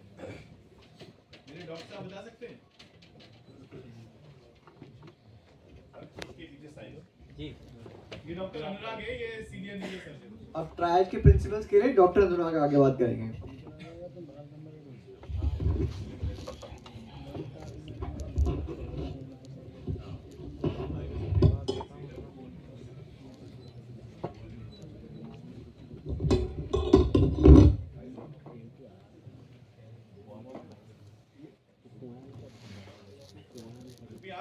सबसे पहले तो स्प्लिंट की बात करते हैं। इसके पहले कि मैं सुनाई दे रहा है पीछे तक? ठीक है, मेरे हाथ फ्री रहेंगे, कम से कम बात ज्यादा मेरे हाथ रुक जाए तो बोलने में को तकलीफ होती है। तो स्प्लिंटिंग क्या करता है, आप किसी भी चीज को स्प्लिंट करते हैं, सारे आपके रीजन सही है।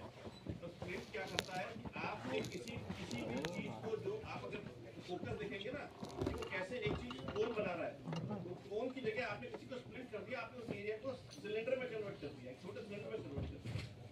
उस जगह का ओवरऑल वॉल्यूम उस जगह कम हो गया, वो जगह उस हिसाब से ज्यादा हिलेगी नहीं। उसके अलावा जो टिश्यूज हैं, आपके सारे रीजन वैलिड है। टिश्यूज जो होते हैं, वहाँ की जो नसें हैं, वो सारी की सारी नसें अगर आप छेड़ेंगे नहीं किसी पॉइंट पे जाके तो वो कंस्ट्रिक्ट हो जाती है। पर अगर स्प्लिंट नहीं लगाया, वो हिलती रहेंगी, और जो कंस्ट्रिक्शन बना है, जो क्लॉट बना है, वो फिर निकलेगा, फिर ब्लीडिंग करेगा, फिर निकलेगा, फिर ब्लीडिंग करेगा। स्प्लिंट का बेसिक प्रिंसिपल ये है। अब हम आते हैं, प्राइस वाला सवाल ये था कि जब आपका ये हड्डी टूट जाती है, उसमें खून बहना शुरू हो जाता है, तो वो बन जाता है सिलेंडर। खुल गया ऐसे, ड्रम हो गया सिलेंडर। आपने उसको बंद कर दिया। जब आपने उसको दबा दिया नीचे से, तो वो बन गई कोन। तो सिलेंडर का वॉल्यूम ज्यादा है कि कोन का वॉल्यूम ज्यादा है? ऐसे सीधी चीज और एक ऐसी तिरछी चीज, जब वो आधा हो गया ऑलमोस्ट, जब वो तिरछी हो गई तो अपने आप वो खून को बहना कम कर देती है। इसीलिए ये स्प्लिंट बांधना जरूरी होता है, ताकि अंदर ही अंदर खून ना बहता जाए। बाकी सब आपके रीजन सही थे। इंटरनल के लिए भी, मतलब अगर ऊपर से कट नहीं भी है, हड्डी टूटी है, तब भी वो उसी तरीके से काम करे। प्राइस में डॉक्टर अनुराग चले। ट्राइजिंग के पहले ट्राइजिंग की हिस्ट्री देखिए। आपको एक चीज समझ लेनी, हम बात कर रहे हैं ट्राइजिंग कभी भी एक मरीज या दो मरीज के लिए नहीं होती है।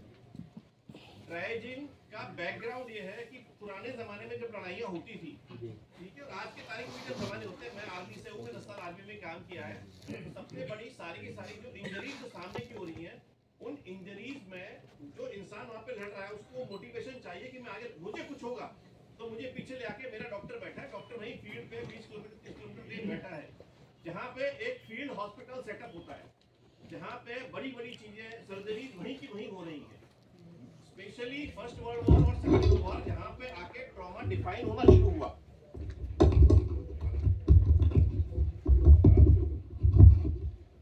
कुछ फर्क पड़ा क्या आवाज का?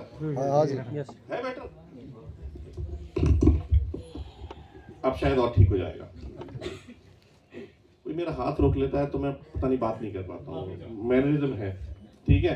तो उस जमाने में जब लड़ाइयाँ होती थी, तो उस जमाने में उन मोटिवेशन को मेंटेन करने के लिए होता था कि डॉक्टर साहब यही है, पास में है, ठीक है। लेकिन उसके साथ एक ग्राउंड रियलिटी ये भी है कि आप सबको नहीं बचा सकते, ठीक है। कुछ लोगों को चोटें ज्यादा लगेंगी, कुछ लोगों को चोटें कम लगेगी। तो उसके हिसाब से ट्राइजिंग एक्चुअली एक फ्रेंच वर्ड है जिसका मतलब है सॉर्टिंग। इसका मतलब ये है कि आपको ये चूज करना है कि कौन सा व्यक्ति है जिसको आप ज्यादा अच्छा आउटकम दे सकते हो, रिजल्ट दे सकते हो। अगर ऐसा व्यक्ति, अब हमारे पास लिमिटेशन क्या था, आर्मी में लिमिटेशन क्या है, हर यूनिट के साथ, हर पलटन के साथ कुछ लोग होते हैं जिन्हें एसबीएस, स्ट्रेचर, बीरर, स्क्वाड कहते थे उस जमाने में। उस जमाने पे सारी की सारी चीजें जो है वो शिफ्ट होती थी। 2 लोग एक आदमी को लेटाएंगे स्ट्रेचर पे और 2 लेके पीछे की तरफ दौड़ जाएंगे। पर हमारे पास वो गिनती लिमिटेड थी। अगर एक यूनिट के पास मान लीजिए 24 लोगों का स्क्वाड, केवल स्क्वाड बीरर से, मतलब 24 लोग एक बार में 12 मरीज ही लेके जा सकते हैं। अब उन 12 मरीज में से अगर वो ऐसे मरीजों को लेके चले गए जो कि बचे नहीं, ऊपर से जो वहां पे थे जो बच सकते थे उनको छोड़ के चले गए जिनको आगे बचाया सकता था, इस चीज को डेवलप करने के लिए आर्मी ने उस कंसेप्ट को बनाया। और अब उस जमाने पे मास कैजुअलिटीज वॉर ही होते थे। उस जमाने में बड़ी बड़ी बस एक्सीडेंट, ट्रेन एक्सीडेंट, अर्थक्वेक्स उस हिसाब से नहीं होते थे, वहीं ऊंची बिल्डिंग्स भी नहीं होती थी, तो मास डिजास्टर्स नहीं होते थे। तो ये वॉर के लिए एस्टेब्लिश किया गया था। और आज चूंकि एक बड़ा एक साउंड प्रिंसिपल है कि हम सबको बचाने की कोशिश ना करें और हम ज्यादा गंभीर आदमी उसी को हम आगे न ले जाएं जिसको हमें पता है कि जो 5 मिनट सॉरी या 10 मिनट से ज्यादा सर्वाइव नहीं करेगा, तो मैं कहीं से भी ले जाके कहीं भी रख के क्या फायदा कर दूंगा। लेकिन अगर आपके पास 1 मरीज या 2 मरीज है तो आपको उस बारे में, उस पॉइंट पे आपको सोचने की जरूरत नहीं है। आपको 2 मरीजों को तो उठा के लेके ही जाना है। फिर तो ट्राइजिंग का मतलब ही नहीं है, फिर तो पर्पस वहीं पे डिफीट हो गया कि आपके पास सारे लोगों को आप एड्रेस कर सकते थे। अब यूजुअली आज की तारीख पे जो हम बात कर रहे हैं, जो हमारे जो हाईवेज बन रहे हैं जिसमें फास्ट वेलोसिटी एक्सीडेंट होते हैं, बाय एंड लार्ज आप मान के चलिए आपको 3 से 4 लोग मिलेंगे ही मिलेंगे। अब आपकी एम्बुलेंस 4 लोगों को कन्वे लेके जा सकती है? नहीं लेके जा सकती है, आप फोकस नहीं कर सकते।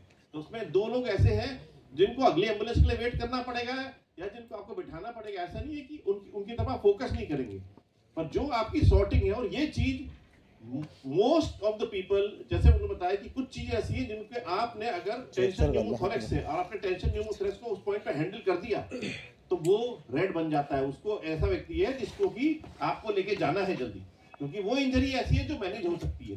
लेकिन अगर किसी का मान लीजिए रप्चर्ड हार्ट रप्चर है, ठीक है, और वो आपके सामने शॉक आप देख रहे हैं, या किसी ने बहुत बहादुरी करते हुए यहाँ पे कुछ घुसा हुआ था उसको खींच के निकाल दिया, अब जो होना था हो गया। अब आप उसको गाड़ी में बैठा के लेके भी दौड़ेंगे तो आप बहुत ज्यादा दूर तक नहीं जा पाएंगे। अब एक बार लेके चले गए, हमने क्या किया, हमने रिसोर्सेज को हमने वेस्ट कर दिया, और वो रिसोर्स वेस्टेज को रोकने के लिए ट्राइजिंग है। ये बड़ा इमोशनल इशू, क्योंकि बात यहाँ पे क्योंकि जब मैं आर्मी में था तो हम लोग के ना सैंड मॉडल्स होते हैं आर्मी में, जहाँ पे आप प्लान्स बनाते हैं, जहाँ पे आप एक लाल देश नीला देश बनाते हैं और आप कहते हैं इसकी लड़ाई उससे हो रही है, तो एक एस्टिमेशन है, कैजुअलिटी का एस्टिमेशन बनाते हैं, हर दिन इतने मरीज इतने लोग कैजुअलिटीज होंगे।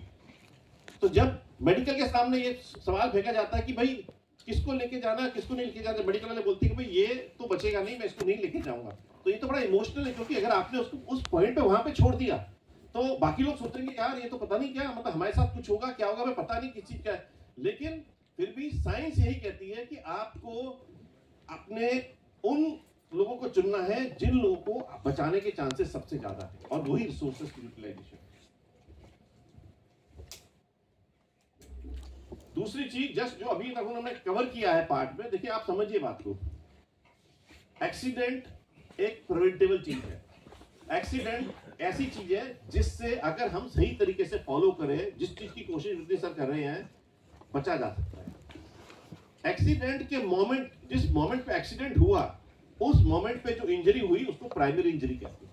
अब प्राइमरी इंजरी तो हो गई, उस पॉइंट से अब घड़ी को वापस नहीं मोड़ा जा सकता। अब हम सब लोगों का सारा काम है, जो स्पाइन के लिए डॉक्टर प्रदीप ने बताया, या एबीसी वाला पार्ट है, ये सारा का सारा ये है कि सेकेंडरी इंजरी ना हो, या सेकेंडरी इंजरी कम से कम हो। कि अगर स्पाइन ठीक था, काम कर रहा था, पर शिफ्टिंग करते करते किसी की गर्दन ऐसे हो गई, तो हो सकता है कि स्पाइनल जो फ्रैक्चर है वो पूरे का पूरा उसको काट दे, और वो पूरे आगे के आगे पूरी जिंदगी के लिए वो उसके हाथ और पैर चारों के चारों काम करने बंद कर देंगे।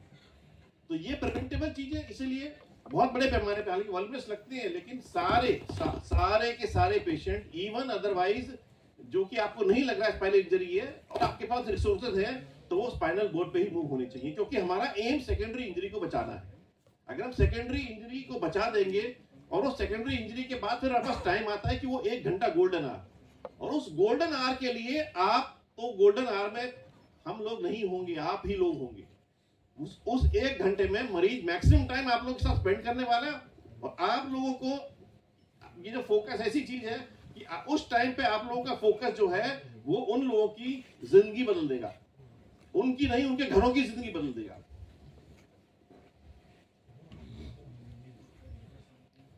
ठीक है, तो जो ट्राइजिंग का जो प्रिंसिपल है, सबसे पहले आपने फौरी तौर पे, जैसे हमारा एबीसी कर रहे हैं ना, ये एबीसी के भी पहले आ रहा है एक्चुअली, कि आप जिस मोमेंट पे पहुंचे, आपने एक जस्ट फौरी तौर पे आपने सबको देखा कि कौन से हैं। सबसे पहला काम उनको देखना नहीं है कौन से खराब हैं, सबसे पहला काम है उनको देखना है कौन से ठीक है, ताकि आप अपनी एनर्जी उनकी तरफ फोकस करें ही ना।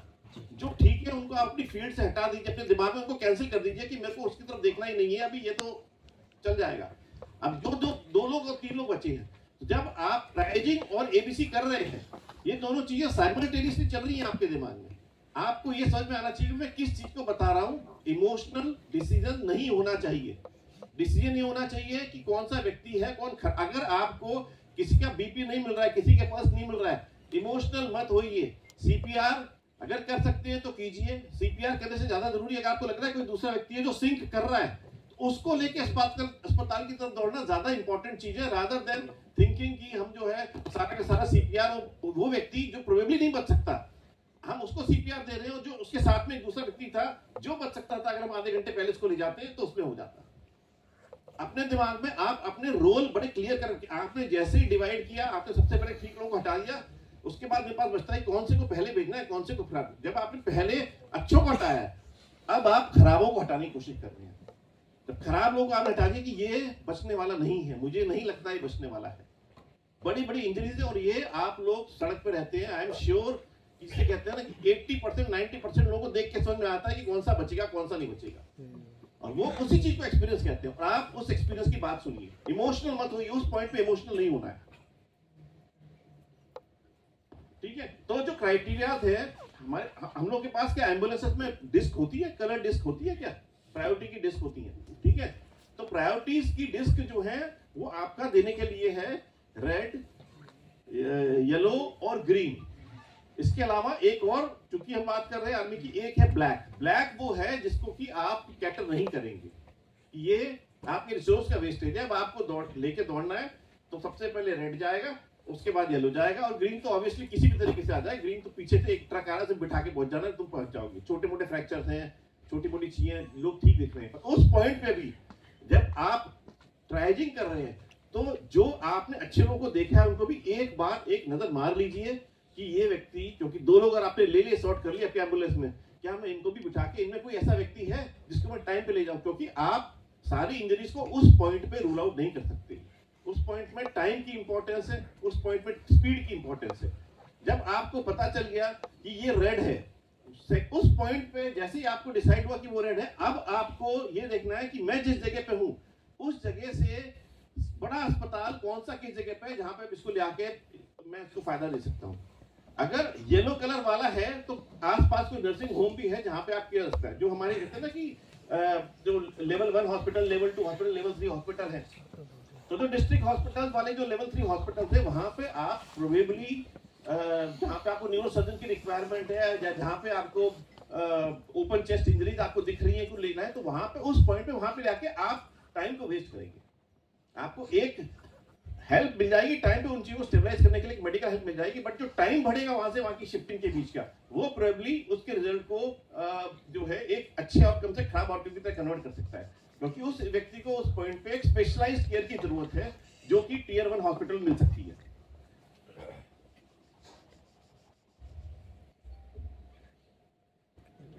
तो ये तो नेशनल जो है गाइडलाइन से फील्ड ट्रायज इंजर्ड पेशेंट किस तरह से करना है, ये तो आप लोगों के पास होना चाहिए क्राइटेरिया, इसमें हम नहीं जाएंगे।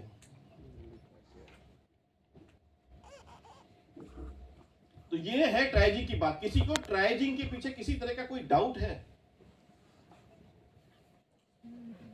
देखो कितना अच्छा पढ़ा है डॉक्टर गौरव, सबके आइडिया बिल्कुल क्लियर हो गए।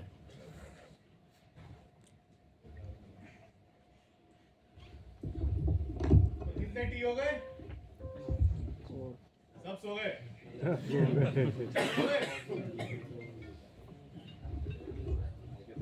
टोटल कितने टी थे? 4। कितने हो गए? 3। ट्रॉमा की बेसिक टाइप प्रिंसिपल आपको पता चले, हमने ट्रीटमेंट की आपको एक कुंजी बताई ABCD वाली,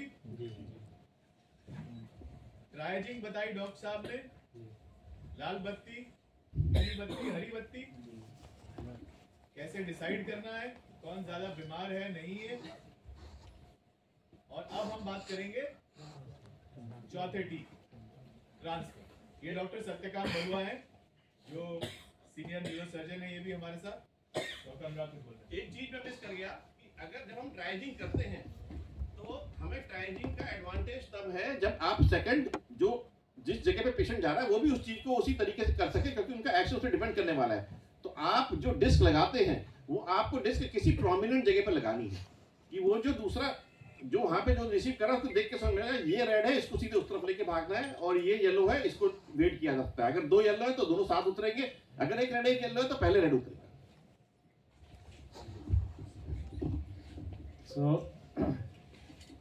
सुबह से दोपहर जो भी 1 घंटे से आप बैठे हैं, गोल्डन आवर सबने कहा है, तो गोल्डन आवर क्यों कहते हैं? कोई अंदाजा हुआ आपको? 1 घंटे में क्यों ले जाना है पेशेंट को? क्योंकि ये माना जाता है कि 1 घंटे के अंदर अगर आपने पहुंचा दिया तो उसकी उम्मीद ज़्यादा है बचने की। हालांकि ऐसा कोई डेटा नहीं है कि आप अगर आपने देखा कि हाँ 1 घंटे में लेके नहीं जाऊंगा तो पहुंच ही नहीं सकता तो मैं लेके नहीं जाऊंगा, वो भी गलत है। आपको लेके तो जाना ही है। तो 1 घंटा इसलिए क्योंकि हम चाहते हैं कि अर्जेंसी हो। दूसरा, इमरजेंसी मेडिकल सर्विसेज में ई क्या है? इमरजेंसी। और ई एक और चीज है, एफिशिएंसी। तो आपको एफिशिएंसी दिखाना है ट्रांसफर में। तो बाकी सब ने आपने सब कुछ कर लिया है, लेकिन आप अगर एफिशिएंट नहीं हुए ट्रांसफर में तो जितना आपने मेहनत किया उसका कोई फायदा नहीं होगा। और पेशेंट, आवाज आ रही है क्या? तो पहला चीज है कि आपको क्विक डिसीजन लेना है। तो कुतुब मीनार के पास कौन सा हॉस्पिटल है? एक टीबी सेंटर है सरकार का, है कि नहीं? हाँ, उसके 10 मिनट पहले एक एक्सीडेंट हो गया बहुत बड़ा, उसमें ब्लीडिंग हो रहा है, तो आप क्या करोगे? आपने सब कुछ संभाल लिया, स्पाइन बोर्ड पे ले लिया, कॉलर पे लगा दिया, पेशेंट को ऐसे उठा दिया, तो आपके दिमाग में क्या आएगा कि मेरे पास सबसे पहला हॉस्पिटल तो यही है, वहाँ ले जाओगे? नहीं ले जाओगे। तो आपको टीबी सेंटर में उसको ले जाए कोई फायदा नहीं होगा। आपको सोचना है कि इसको मैं कहाँ ले जाऊँ। तो आप ले जा सकते हैं टीबी सेंटर के बगल में जो हॉस्पिटल हो जहाँ पे ट्रॉमा हैंडल करना। आप टीबी में ले जाओगे, वो छाती में स्टेथोस्कोप लगा के बैठा रहेगा, कुछ नहीं होने वाला। तो आपको ये सोचना है कि नेक्स्ट जो क्विक डिसीजन आपको ये लेना है कि मैं कहाँ लेके जाऊंगा। आपको ड्राइवर को बताना है, आपके जो जितने साथी हैं उनको बताना है कि यहाँ ले जाएंगे, और उसमें कोई दो वो नहीं होगा। आपको समझना है कि यहाँ ले जाना है। बहुत बड़ा इंजरी है, बहुत कुछ है, आपको दिख रहा है कि पेट में है, यहाँ कुछ घुस गया है, ब्रेन निकला, फटा हुआ यहाँ से निकल रहा है, तो क्या करेंगे आप? तो बिग इंजरी मतलब बिग हॉस्पिटल, आपको बड़े हॉस्पिटल में ले जाना होगा जहाँ सब होंगे।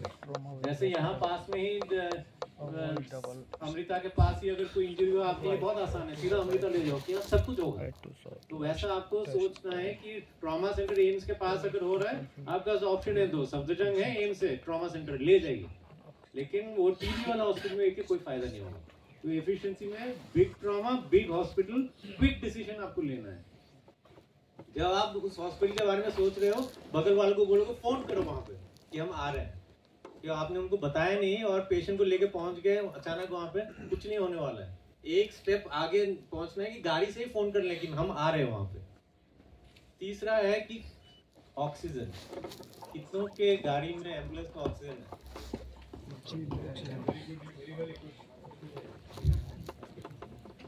उसमें फ्लो मीटर वगैरह है या ऐसे?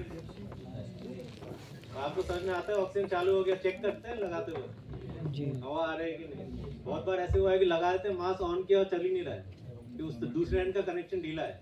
तो ऑक्सीजन लगाना है। जी से एक एयरवे, कभी नाम सुना है? गुडल्स एयरवे, एयरवे डालना आता है? Excellent, very good. हाँ, तो जरूरत पड़े तो एयरवे भी लगाना है, मे बी विल। हाँ, ये एक एयरवे है, देखिए बहुत सिंपल है, कुछ नहीं, बस पकड़ना है, अंदर जाएगा इसी शेप में। खोल सकता हूँ?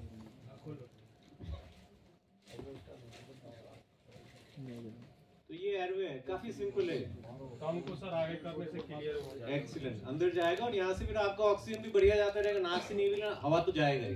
दूसरा है, इससे एस्पिरेशन थोड़ा कम हो जाता है, एस्पिरेशन रेट वगैरह। तो एयरवे के साथ ऑक्सीजन लगाते हुए आपको ले जाना है। तीसरा, डॉक्टर प्रदीप ने ऑलरेडी बोल दिया है कि स्पाइन, ये जो हेड है ना, इसका काफी वेट होता है, और उसके बाद रीढ़ की हड्डी है। अगर इमोबिलाइज नहीं किया तो बहुत बड़ा नुकसान होगा। पेशेंट बच भी जाएगा तो हाथ पैर सब गए, उसको जिंदगी भर 3-4 आदमी चाहिए होगा घर पे, तो बहुत बड़ा नुकसान होता है। तो आपको इमोबिलाइज करना है, ये भी आप आज सीख लेंगे। लाइफ थ्रेटनिंग आपको इंजुरीज देख रहे हैं तो आप क्या करेंगे? उसको वहां पेशेंट पड़ा हुआ है, आपने यहाँ ले लिया, गाड़ी चालू है, आपको दिख रहा है ब्लीडिंग है, मैं कुछ करूँ, आपने क्या करना है? उसको दबाना है और तुरंत गाड़ी में शिफ्ट करो। बाकी जो भी आपको मैनेजमेंट करना है चलते हुए करें। गाड़ी चल रही है, आप करें, बांधे, जो करना है, हाथ दबाते हुए वहां गाड़ी में उठाने के बाद फिर आईवी लाइन लगाइए, जो एक्स्ट्रा आप करना चाहते हैं, लेकिन टाइम वेस्ट वहां नहीं करना है। क्यों? क्योंकि आपका मैक्सिमम टाइम पेशेंट के साथ कितना होना चाहिए? 10 मिनट। आप उतरे, 10 मिनट में आपने उठाया, सब कुछ रेडी कर लिया, गाड़ी में बैठो, जाओ, क्योंकि 1 घंटा हमारे पास है। 10 मिनट ईएमएस का गोल्डन टाइम होना चाहिए। कुछ कुछ लोग बोलते हैं 5 मिनट, 5 मिनट कुछ ज्यादा हो जाता है, 10 मिनट्स है ना। और लास्ट जो है आईवी फ्लूइड्स, गाड़ी में फ्लूइड सलाइन वगैरह है जी। और कैनुला कितनों को लगाना आता है? उठा लेगा तो बहुत कर ले फोटो खींचा है तो कैनुला लगाए, गाड़ी में लगाएं, ये सब चीज़ों के लिए टाइम वेस्ट ना करें। और तुरंत नेक्स्ट फेज है कि आपको जो आपने सोचा है उस हॉस्पिटल में जाना है, बिग ट्रॉमा, बिग हॉस्पिटल, जहां आपको इलाज होगा ट्रायल्स के हिसाब से, वहां लेके जाना है। ओके, नेक्स्ट है मेजर ब्लीडिंग। उसके लिए डॉक्टर सचिन गुप्ता हैं हमारे सीनियर न्यूरोसर्जन। तो अब 4 टी हुए जी। जब हम पूरे दिन का कोर्स करेंगे, आपको एक एक चीज पूरे डिटेल में समझाएंगे भी और सिखाएंगे भी। Okay sir. Trauma treatment, trial और ट्रांसफर। डॉक्टर साहब ने बताया कि अगर बड़ा एक्सीडेंट का मरीज है, उसको टीबी के अस्पताल में ले जाने से कोई फायदा नहीं होगा जी। तो नियरेस्ट अस्पताल आपके लिए लागू नहीं है अगर आपकी बिल्कुल फुली एडवांस्ड एम्बुलेंस है, कि आप टीबी के अस्पताल से ज्यादा इलाज आप खुद कर सकते हैं एम्बुलेंस। लेकिन अगर वही आपके पास कुछ नहीं है, खाली गाड़ी है, सिर्फ गाड़ी है, मैं अपनी गाड़ी में लेके जा रहा हूँ, तो मैं नियरेस्ट में जाऊंगा क्योंकि मुझे ऑक्सीजन चाहिए सबसे पहले। तब अगर 5 मिनट दूर कोई है तो ऑक्सीजन लेके वहां से चले जाओ। अगर आपकी फुली इक्विप्ड एम्बुलेंस है तो आपको टीबी अस्पताल जाने की जरूरत नहीं है। ये ट्रायज का आपको ट्रांसफर का कॉन्सेप्ट समझना है, ठीक है। अब हमारे साथ है डॉक्टर सचिन गुप्ता, जो भी एक सीनियर न्यूरोसर्जन है। ये आपको बताएंगे अलग से कि ब्लीडिंग को कैसे रोक सकते हैं और क्या कर सकते हैं आप उस मरीज की जान बचाने। नमस्कार। मेरे को 10 मिनट दिए गए इस बात को बोलने के लिए, जबकि बात 2 मिनट की है। डॉक्टर साहब ने बोला 5 मिनट में तो मरीज लेके ही बात जाओ, ठीक है, तो इसलिए मैं ज़्यादा टाइम नहीं लूँगा आपका। पर पहले मैं एक बात ज़रूर कहना चाहूँगा, मैं 12 साल से फरीदाबाद में NCR में काम कर रहा हूँ और हमारे जीवन में हमेशा ही आप लोग देखेंगे कुछ अनसंग हीरोज होते हैं जिनको कोई कभी थैंक यू नहीं बोलता, किसी कभी धन्यवाद नहीं देता, कभी कोई आपका साइन नहीं लेता, ऑटोग्राफ नहीं लेता। मैं आप सब लोगों को हाथ जोड़ के धन्यवाद देना चाहता हूँ कि आज तक मैंने जितने पेशेंट भी ट्रीट किए हैं, जिन्होंने मेरा नाम लिख के बड़ा अच्छा रिव्यू दिया, जो मुझे पैसे भी देकर गए, और कहीं ना कहीं ऊपर भगवान के अकाउंट में भी मेरा जो पुण्य है, मैं आप सब लोगों को उसमें साझी मानता हूँ कि आप लोग सारे मरीजों को टाइम पे, सही जगह पे, सही अस्पताल में, सही टाइम पे लेकर आए। थैंक यू वेरी मच आप सब लोगों को। अब बात चलती है हेमरेज की। तो जो डॉक्टर साहब अभी आप लोग सुन ही रहे थे ABCD EFG, ठीक है। अब उसके अंदर हेमरेज में सबसे बड़ी बात यह है कि पहले डिटेक्शन होना चाहिए। पहले आपको पता तो चले हेमरेज, ब्लीडिंग हो रही है, क्योंकि बहुत सारे लोग बोलते हैं, जैसे मेरा टॉपिक है मेजर हेमरेज, माइनर हेमरेज नाम की कोई चीज़ नहीं होती, ठीक है। अगर कोई भी पेशेंट थोड़ा थोड़ा धीरे धीरे ब्लीड कर रहा है और उसके साथ में उसको बाकी ऑर्गन्स में भी इंजरी है, तो वो इंजरी भी, वो ब्लीडिंग भी उसके लिए जानलेवा बन जाए। आप एक चलते हुए नल के साथ कितनी देर तक उस पेशेंट को अस्पताल पहुंचा सकते हैं। एक एडल्ट पेशेंट के अंदर 5 लीटर खून होता है, 1.5 लीटर खून के बाद में हम उसको बहुत अच्छे सेंटर के अलावा बचा नहीं सकते। तो जो अभी डॉक्टर साहब ने बात जोड़ी कि आप टीबी सेंटर लेके जाएंगे, मैं कहूँगा नहीं लेके जाएंगे। लेकिन अगर आप मेरठ से आ रहे हो, अगर आप रूरल एरिया से आ रहे हो, आपके पास, आप अकेले ड्राइवर हो, आपके पास कोई बंदा नहीं है, आप पेशेंट को उठा लें, लेकिन बराबर में कोई हॉस्पिटल पड़ रहा है, पेशेंट ब्लीड कर रहा है, तो मैं चाहूँगा कि आप वहाँ रुक के 5 मिनट में हेल्प लें, एक IV लाइन लगाएं, 2-3 फ्लूइड लें, उनको अगर गर्म फ्लूइड मिल जाता है बहुत अच्छा, टेम्परेचर कंट्रोल करें और तब फिर अपनी जर्नी आगे बढ़ाएं, ठीक है। तो एक तो बात होगी डिटेक्शन की, पहले आप देखें कि कहाँ पे ब्लीडिंग हो रही है। सबसे कॉमन चीज जो है, जैसे सर्दियों में खासतौर से ऐसा होता है कि पेशेंट अंदर ही अंदर ब्लीड कर रहा है, स्वेलिंग कर हो रही है, आपको पता नहीं चलता। तो जितना भी आपको सामाजिक रूप से आपको एक्सेप्टेबल है, उतना आप पेशेंट को जो है कपड़े हटा के देखिए कि भाई कहाँ से ब्लीड कर रहा है। अक्सर हमारी कमर पे जो घाव होते हैं वो मिस हो जाते हैं, ठीक है। तो कमर की तरफ भी बहुत ध्यान देना है। अब अगर आपकी ब्लीडिंग हो रही है, अब आप डिसाइड कीजिए कि क्या हो रहा है, एक्टिव ब्लीडिंग हो रही है या रुक चुकी है। अगर रुक चुकी है तो आपने कुछ नहीं करना, आपके पास टाइम है, आप पट्टी कर दीजिए। आपके पास, सबके पास रोलर बैंडेज या गॉजेज या बीटाडीन हो गई, मेरे ख्याल से सभी के पास अच्छी एम्बुलेंसेज है, ठीक है। अगर नहीं भी है और आपको लग रहा है कि ये ब्लीड बहुत तेजी से, ये जो खून है ये निकल रहा है, ठीक है, तो अब आप देखिए कि खून कहाँ से निकल रहा है। अगर हमारे पैरों में से, हमारे हाथों में से, यहाँ से अगर खून आ रहा है तो आप उस पर प्रेशर लगा सकते हैं कि आपने सिंपल, अगर आपके पास मदद है तो आप अपने साथ वाले को बोल सकते हो कि भाई दबा के बैठ जा, एक गॉज रख और पट्टी बांध दे। पट्टी नहीं है आपके पास में तो आप एक कोई भी कपड़ा वो आप बांध सकते हो, ठीक है। अगर कुछ भी नहीं है और आपको लग रहा है बहुत ज़्यादा ब्लीड कर रहा है और नी के ऊपर और एल्बो के ऊपर जो भी ब्लीड है वो लाइफ थ्रेटनिंग और आपको लगता है सफ़र लंबा है, आप सिंपल अपनी बेल्ट निकालिए, आप उसको बांध दीजिए। बहुत लोगों के पास एम्बुलेंस में टॉर्निके होगा, अगर आप देखते हो टॉर्निके एक तरह की बेल्ट ही होती है, उसमें एक बक्कल होता है ताकि वो खुले, ठीक है।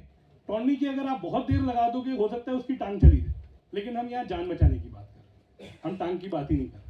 अगर आपको कभी ट्रांसफर में कोई पेशेंट मिल रहा है जिसको टॉर्निके बना हुआ है, इवन अगर उसको 1 घंटा भी हो गया है और आप किसी अच्छे सेंटर के पास नहीं है, तो मेरी राय नहीं है कि आप उसको खोलें, आप उसको फौरन से फौरन अस्पताल पहुंचे, ठीक है। दूसरी तरीके की ब्लीडिंग होती है जो एक तो बह रही है जो आपको दिख रही है, दूसरी ब्लीडिंग है कि पैर में सूजन हो रही है, फीमर टूट गई है, ठीक है, या आपको लग रहा है कि ये जो पेल्विस है ये अनस्टेबल है। उसमें आप बहुत ज़्यादा कुछ कर नहीं सकते सिवाय इसके कि आप लिम्ब को स्प्रिंट कर दोगे तो शायद ब्लीडिंग थोड़ी कम हो जाए, पेशेंट को पेन कम हो जाए, ब्लीडिंग कम हो जाए। और उसके बाद जो डॉक्टर साहब ने बोला कि गो गो गो कि फ़ौरन ही लेके चलिए, ऑक्सीजन लगाइए, फ्लूइड लगाइए और वार्म ब्लैंकेट लगाइए। Thank you.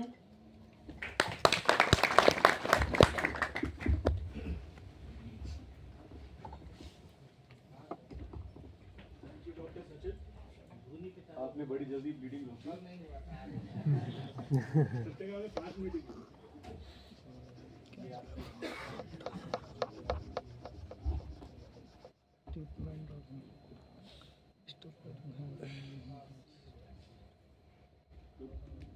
ब्लीडिंग करने रोकने का जादू मंत्र यही है कि आप दबा के रखिए, put pressure and keep the pressure. अब हम अपने हैंड्स ऑन वाले सेक्शन में चलेंगे, जिसमें हमारे पास 4 सेक्शन है। एक हमारा है बेसिक एयरवे, एडवांस्ड एयरवे, और फिर हम आपको CPR आपको आता ही है फिर भी दोबारा कराएंगे, और स्पाइन इमोबिलाइजेशन। ये 4 चीजें हम कराएंगे। कोई कुछ बोलना चाह रहा है?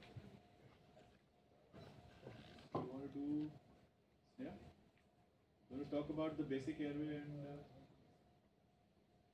बेसिक एयरवे के लिए आपको अभी कुछ चीज़ें बताएंगी और फिर हम हैंड्स ऑन कराएंगे।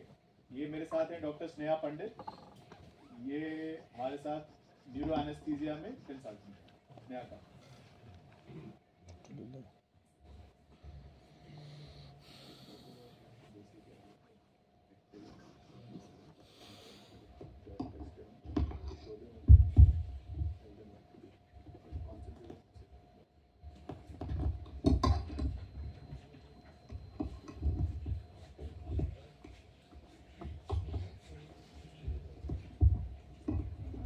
नमस्ते, हेलो। ठीक है, तो हम जब भी बेसिक एयरवे की बात करते हैं, एयरवे और ऑक्सीजन अलग नहीं है। जब भी एयरवे की बात करें सबसे पहले ऑक्सीजन का आप ध्यान ऑक्सीजन का लें, ठीक है। तो सबसे पहले हम जब भी मरीज को देखते हैं हम 2 चीज़ देखते हैं मुख्य तौर पे। एक तो पेशेंट सांस ले रहा है कि नहीं, दूसरा उसके दिल की धड़कन चल रही है कि नहीं, ठीक है। तो हम उस विषय में बात कर चुके हैं, ठीक है।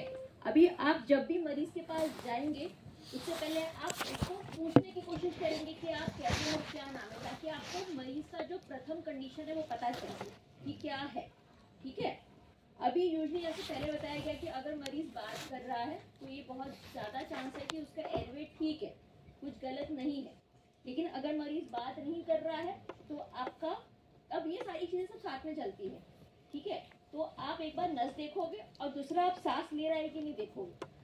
तो आप जब देखोगे कि वो सांस ले रहा है कि नहीं ले रहा है तो हमेशा आप इस तरफ से देखोगे, ठीक है, मरीज के इस तरफ खड़े होके, और आप देखोगे कि जो उसकी जो फेफड़े है वो सही तौर पे दोनों तरफ से उठ रहे हैं कि नहीं उठ रहे हैं, ठीक है।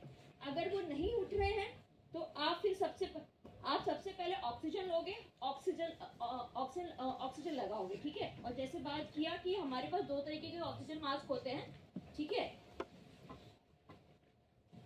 इसको NRBM मास्क बोलते हैं जो 10 लीटर पे चलेगा ऑक्सीजन पे, ठीक है। दूसरा एक नॉर्मल होता है जिसके अंदर ये नहीं होता है, अगर वो भी है तो आप वो भी लगा सकते हो। इसको अम्बू बैग कहते हैं, ठीक है, जो मास्क के साथ आता है, ठीक है। ये यहाँ से हम ऑक्सीजन ऑक्सीजन का पोर्ट यहाँ पे इसको एडजस्ट करते हैं, यहाँ पे कनेक्ट करते हैं, ठीक है। और हम ये मैं आपको बताऊंगी अभी, ये रख के और यहाँ से हम इसको सांस लेते हैं। खैर इससे पहले